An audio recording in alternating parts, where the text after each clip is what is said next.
Hello, my name is Tara Kachaturoff, and I'm the host of Michigan Entrepreneur, where we feature businesses from startup to stellar. Today we have as our special guest Don DeLong of the law offices of Don DeLong here in Southfield, Michigan. Welcome to the program. Thank you. Well, I'm really excited to have you on the program today because we're going to talk about things that are really important to entrepreneurs. But before we dive into that, Don, let's talk a little bit about your background as an attorney and the types of things that you do in your day-to-day work. Well, I use the law as a tool to help my clients that are primarily businesses and entrepreneurs solve their business issues. I use the law like a carpenter uses a saw. It's just another tool to help you in your business. I've been practicing in the business and estate planning areas for 27 years. I have an extensive background in not only estate planning and business law, but also in tax, having completed all the work in the Masters of Taxation program.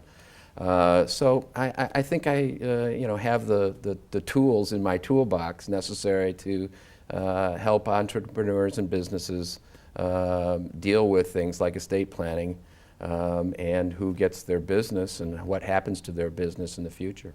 And you know, one thing I really liked when I was reading over your background was the fact that you did have that master's in taxation, because having that tax component is such a big and important part of the full planning for any business. And that's not something that you necessarily see in most attorneys that are even doing business planning or business succession planning. They don't really necessarily have that piece in place. Really important, I think. Absolutely. As we're seeing now with the whole fiscal cliff and all of these tax issues, they can be a real important driver in any planning that you do, whether it's business planning, estate planning, any kind of planning. Tax sometimes gets to the top of the concerns. And you know, with the fact is that you do like a lot of different things for entrepreneurs, and you have the full picture because you can do the business planning, setting up of entities, correct? Mm-hmm. Yes. From that standpoint? Absolutely. Dealing with all those issues, contracts, and through all the 9 yards there. Right. And then the tax piece, Mm-hmm. and then the estate planning, which is super important. Absolutely. Estate planning is very important, and one of the more neglected aspects of a business person's life, because they don't think about it. Nobody wants to think about what's going to happen to their business if they're no longer around. Is it the business, or are they worried more about what's going to happen to them? Is that why people avoid it? Is it the whole thing around death? It's death and taxes, absolutely. Is it really? Nobody wants to talk about it. The two inevitable things in life are the two things that people least like to talk about, in my experience. So, you know, when it comes to entrepreneurs, you know, their asset, their most important thing really is their business. Mm-hmm. And if they have a family, they're going to need to obviously handle the transition of this. Can you talk about some of the risks of them not addressing this area in their business when they don't look at the whole issue of passing along the business or setting up, you know, things that are necessary as part of your estate? Sure. The failure to plan means that you're essentially giving control to somebody else to decide what happens with not only your business, but any other assets that you may own. It just happens to be that with entrepreneurs and business owners, that their most important asset, and frequently their largest asset, is their business. So I tell business people that the biggest result of the failure to plan is that you're giving control over what happens to somebody else. And most business people like to control. They like to know what's going to happen, and they like to be the masters of their domain. And can you speak a little bit about the spouses who are married to these entrepreneurs? Because, you know, this is a great time to start bringing up some of these important issues, because it's the welfare of the spouse, the children, maybe other relatives. Absolutely. Spouses are an integral part of any business owner's business, because some spouses are actually involved in the business. There are, as you've heard, mom and pa shops, and where both people are involved. But even when a spouse is not involved, they are involved because that may be an asset that spouse uses to live on after the business owner passes away or becomes disabled. And if there's no plan in place, there are a lot of businesses that will just shrivel up and die. Entrepreneurs are hardworking folks. They're integral to their business frequently, and if they're not there, their business won't survive. And so you're taking an asset that's got a lot of sweat equity in it, and if that person dies or becomes disabled, it goes from a very valuable asset to zero in no time at all. And possibly affecting beyond that family, all the employees or contractors who are depending on it as well. Absolutely. And so many people work that way nowadays. People are part-time and depending on, they don't have a big corporation to rely on. Right. We think of businesses, frequently, as large companies, General Motors and this kind of thing, but a large group of employers, as you point out, are small businesses, people that have 10 or fewer employees. And they're just as important as anybody else. And the failure to plan puts those people's jobs in jeopardy also. From what you've seen in your experience over the years, do a lot of entrepreneurs not take care of things as well as they should be? Yes. Again, it's the death and taxes issue that people don't want to talk about, where they just don't plan. They are so involved in the day-to-day operations of their business that they feel they don't have time to talk about these longer range issues. And so I do see it frequently where there has been a failure to plan. And I guess what I like in your combination, which is a unique combination in many aspects, is that you can be working on the business end of things with them, but you also can serve that other part of the estate planning. And sometimes they're only working with a business attorney, Correct. who's doing setting up the corporation, helping with the contracts and Correct. so on, and not really addressing that other piece. And they probably think, oh, I don't want to get another attorney because it starts adding up, and then you have to re-explain the whole picture and how it fits together. And it's kind of a neat combination that because you see the whole situation from every aspect and can take into consideration all the different nuances that are going on with that particular situation. I completely agree with you. I feel I need to know and understand a client's business first before the other aspects of it. There's nothing I like better than taking a tour of a plant or taking a tour of a client's business, because I get a really good understanding of the business and the client also. There's a sense of pride that I see business owners have when they start showing me around their business, and I get a closer connection with them and a better understanding of what their goals are, and that's the key to planning. So when they get to that point where they're ready to talk about some of those things they don't want to talk about, like their will, their trusts, and all that sort of thing, how we're going to transfer assets. What's the role that you play in this process? What are some of the things that you do when you're working with clients in this way? I know there's many roles you're playing, but what are some of those pieces? Well, the first piece is to get them talking about it, and that's a good point. the way I do that is I start asking, what are your plans, not only for your business but personally and for your family, in a 5-year time frame, a 10-year time frame, a 20-year time frame, depending on how old they are, and to get them thinking about that. And that's sort of the kickstart that a lot of my clients need to start thinking about some of these issues.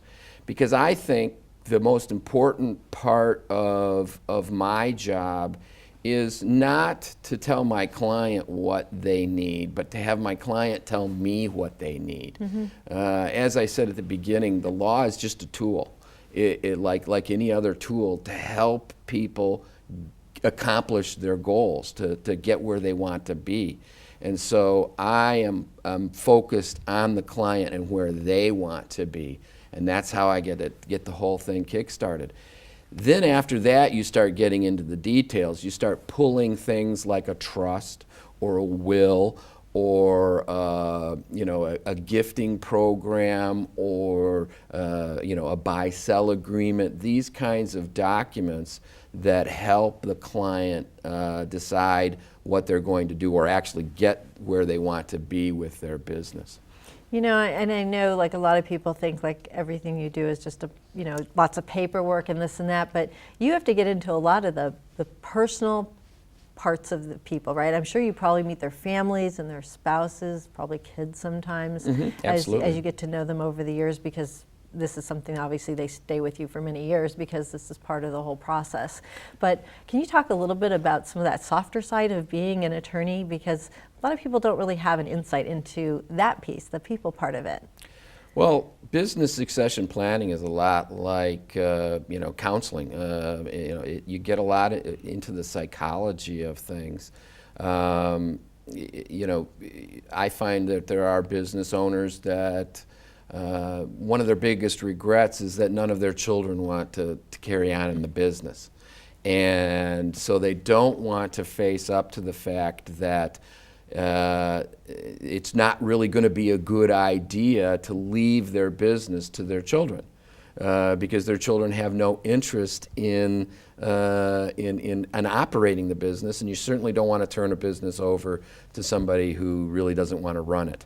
And so it's, that kind of difficult discussion has to be had with the client, because you need to let the client know that there are other options available to them, and that their initial reaction, their initial desire to leave their business to their children it may not be the wisest. And so if you present other options like, how about your employees? Would they be interested in taking over the business or buying it from you? Investors may be willing to buy your business, after you no longer want to run it, and this kind of thing. There are other options, and that's my job. But until you get to that psychological piece, you really can't help the client. Now, have you ever worked in situations where they didn't want to leave it to their children at all, and not just because the kids couldn't run it, but just they didn't want to have the things left to the children? Because I know that's been a topic you've seen that on some of the talk shows where very wealthy people are not leaving their money to their children. Is that a trend, or is that just something they hyped on the media? Because I know I've seen a number of programs on that. I don't think it's a trend, to be honest with you. I do see quite frequently business owners not wanting to leave their business to their children because they don't think their children can run it. And so, the challenge there is to figure something out in that regard. But I don't really think that that people all of a sudden have decided that they're going to cut their children out of their kids their to state. work hard like mom and dad did. Well, that's true. You could do it. That's true. There are a lot of people who think that their children don't work as hard as they did, and they're right frequently. Entrepreneurs tend to be really hard-working folks, and frequently their children don't work as hard. Frequently, most of the rest of us don't work as hard as they do. So it's an occupational hazard sometimes. In the work that you do, obviously you help work through these types of things, but what are some of the deliverables or the outcomes or the things that people get as a result of doing estate planning? So for example, one thing might be a simple will, but that's very simple. But what are some of the other types of deliverables that come about as a result of doing the estate planning or business succession? What types of things pop out for the client as what they get as part of the process? Biggest thing they get is peace of mind. Right. Okay, that is I can sleep at night and get on a plane and not worry. Right. That is the biggest thing I hear is thank you. I can get on the plane. And the spouses too, because if a Absolutely. spouse is worried that there isn't a will or that things aren't properly accounted for, anything can happen to anybody, and you don't have to be old for something to happen. Right. You know? Right. So that I would say that's the biggest deliverable is the peace of mind. Also, an unknown deliverable is that the process itself gives the business owner a better understanding of their own business. Because I ask the question, what's going to happen in 5 years? What's going to happen in 10 years? What's going to happen in 20 years? That process of going through an analysis of what's going to happen causes them frequently to pull out their balance sheet, pull out their income statement, start talking to their spouse, start talking to their employees, and they come out of the process with a better understanding of their business. The hard deliverables like a trust agreement, a business succession plan, a will, those kinds of paper deliverables, I think are much less important than the process itself. Really. I mean, nobody ever came to me afterwards and said, your trust is the most awesome trust I've ever. Although if the binder's really nice, The binder. sometimes the binders can be awesome. I have a couple of awesome binders. Seriously. No, the binders can be awesome. Yes, they can. Probably half the fee. That's exactly true. The binders, we try to make our binders They're great. very impressive, but that's not the main deliverable. But what you're saying about that peace of mind and the whole process of you questioning them and creating that relationship with them over years, because I know Correct. you have clients that have been with you for many, many years. What's so neat about it is that it does surface things, and it really, I think, probably helps them look at their business in a different way and really see the value, because now you're showing them, look at what you're going to be able to pass on, legacy, so that whole legacy thing. And I think it starts making people really realize what they've created, maybe even more valuable than they already think their business is. It's that I've created something that's meaningful, that I can leave to others, it will make a difference on the earth. That whole thing, Absolutely. really makes them realize, look what I've done with my creativity. Absolutely. And the flip side of that is, look what can happen if I don't do something. Right. I know, I'm hopefully not the plumber with the leaky faucet, but I'm an entrepreneur. I have my own business. And I have to look at those things myself and say, wow, what's going to happen to my business? What's my spouse going to have to do if I'm no longer around to run it? And while at the same time I look and say, wow, look at this great firm that I've created, and it's self-sustaining, and all that effort I put into it has paid off.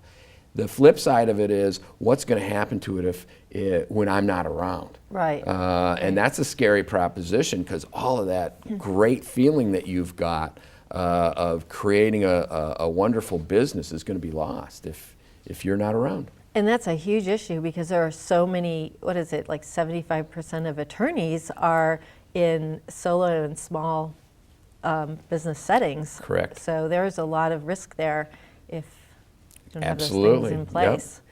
So People hire me.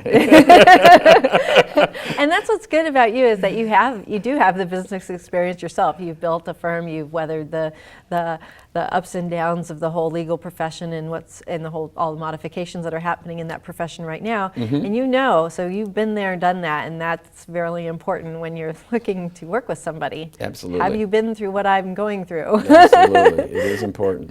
Another question I have for you is, when people are looking to work with somebody in these areas that are very sensitive in so many ways, what are some of the types of questions they need to be asking to the attorneys that they're vetting, through that process? Well, I think that there are two main criteria for hiring a lawyer, and that is the technical side, experience, expertise. And then there's what I call the compatibility side. And both are equally important in my opinion. Obviously, the experience, the more experience an attorney has, that, up to a point, that, the more war stories they have, the more experiences they have, the more they bring to the table. And also expertise. Somebody that has a tax background, for example, that has an estate planning background, that has a business background, that's all helpful because they bring those experiences and expertise to the table. And you need that in a business setting. You need somebody that's not just a one-trick pony. But compatibility is critical because communication is so important. You need to get that information from the client. The client needs to be comfortable with you. And if that compatibility component is not there, the communication breaks down. And is that true for you too? I mean, you have to gut check your potential clients, right? I mean, you're not going to you don't obviously have time to take every client that comes to you, so you have to, vet them yourself too, both ways. Absolutely. There's sometimes a compatibility fit that just doesn't work, and I can sense it. Usually, it's a two-way street. If I'm not feeling it, they're not feeling it either, and it's probably best for both parties to move on. So it's important to meet with the attorney, talk to the attorney, get a feel for them, ask some critical questions about what they do, whether they've got references, whether whether they've represented businesses of that type before, and get a feel. Most attorneys will meet with clients for free. They usually provide an initial free consultation.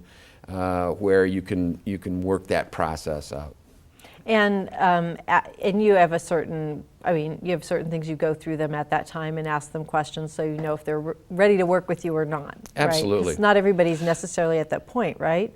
No, there are people who are not. And what are some, that's another thing I want to talk about in a little more detail. How do you know when you're ready or you need to start this type of process? A lot of entrepreneurs watch this program, and of course the focus is on entrepreneurs, but where in the process do you get to the point where, okay, I need to talk to somebody now, we're getting too big, or am I making X amount of money and I need to talk to you, or when does it happen? There's no hard and fast rule as to when it happens. Except if the spouse asks you, right? If your spouse asks you, you better do it. Absolutely. If your spouse asks you to think about estate planning, make a call. For both of you. Because you can work on estate planning for both of them. Absolutely. Right. Absolutely. It's a family affair. Right. It's not just one person. But typically I see different goalposts or guideposts along the way that people start thinking about planning. When they have a child is one of the times when folks start to think about what's going to happen to my business. Frequently, if there's a divorce, they'll start thinking about which might be too late. It might be too late, but if an illness happens or an injury of some sort, people start to think about these kinds of things. When should you start thinking about it? The minute you start thinking about it, you should start talking about it. In my opinion, and it's really never too early to plan. In my opinion, because as I said before, the process itself is helpful, not just the end goal. Not just the binder, is important, but the process is very important. So even if you don't end up with an estate plan, the thought process of thinking of what's going to happen to your business down the road, very important. I think it could very well even change what they decide to do in their business as a result of thinking about it, talking to you about, what do I want to leave? It might even change where they're focusing in their business. Absolutely. I have one client that I've been dealing with, for 15, 20 years. And up until about 5 years ago, the owner of the company was convinced that his only son was going to take over the business. And it wasn't until about 5 years ago when his son finally, for the umpteenth time, told him, "No, Dad, I'm not interested at all in taking over the business," that he decided he needed to go to Plan B. And so it took us that long to get him to that point, and now he's working on turning the business over to his employees. And I think everybody involved is a lot happier and a lot more satisfied with that decision, because they're not trying to jam a square peg into a round hole. That's a great story to share, because there's so much, emotion and drama that go around any family business, which all of these are. Absolutely. At some level they are. Absolutely. So I mean, that's really interesting, and that's a great thing that you shared, because I think a lot of people are going to be in that same position where their kids want to do their own thing. A lot more options nowadays about what we want to do. Absolutely. So, well, we just have about a minute left, and Okay. I'd love to ask you, what's your advice to entrepreneurs? You are one, you deal with them every day. What's your advice? My primary advice is don't wait. Don't procrastinate. Do something now. No matter what it is. I mean, the beginning of the process is the most important thing. And so don't put it off, because you don't like the topic. Go see somebody, and go talk to your spouse, go talk to your kids. Do something about it, because planning is easier to do the sooner you do it. The more time you have to plan, the better your plan's going to be. The waiting until you're divorced example is too late. So. Well, I want to thank you so much, Don, for sharing with us all about estate planning today and what you do in your business. Thank you so much. Thank you. My pleasure. If you'd like more information about our program, please visit us at www.michiganentrepreneurtv.com. Please join me again in the future when I interview another enterprising entrepreneur. Until then, wishing you the best of business.